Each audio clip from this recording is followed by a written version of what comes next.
नमस्कार, one India Hindi की खास पेशकश रणबांकुरे में आपका स्वागत है।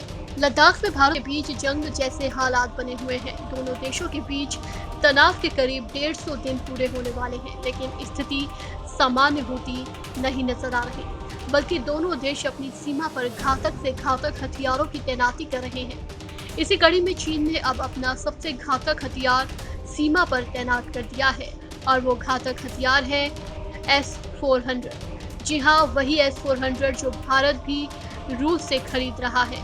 चीन की तरफ से S-400 डिफेंस सिस्टम को इंडियन एयरफोर्स की तरफ से किसी भी कार्रवाई का जवाब देने के मकसद से तैनात किया गया है। भारत की तरफ से मोल्डो में हुई 21 सितंबर की मीटिंग में चीन से मांग की गई है कि जवानों को पूरी तरह से पीछे कर अप्रैल 2020 वाली यथास्थिति को बहाल किया जाए। इसके साथ ही दोनों देश इस बात पर भी रजामंद हुए थे कि स्थिति को और ज्यादा जटिल नहीं बनाया जाएगा, साथ ही किसी भी प्रकार की गलतफहमी से बचा जाएगा।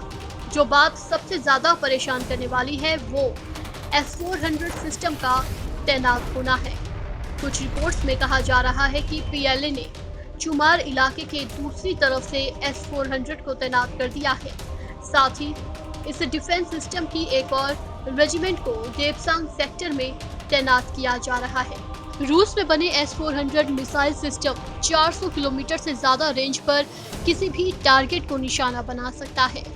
29 और 30 अगस्त को भारत और चीन की सेनाओं के बीच पैंगोंग तसो के दक्षिणी हिस्से में चुशुल सेक्टर में टकराव हुआ था। इसके बाद अगले 20 दिनों के अंदर भारत ने रणनीतिक चोटियों पर कब्जा कर लिया है। इस समय भारत की सेनाएं उत्तर से दक्षिण में कई अहम चोटियों जैसे मगरहील, रेजांगला, रेकिनला और मुखबारी के साथ ही गुरुंग हील पर भी तैनात हो चुकी है।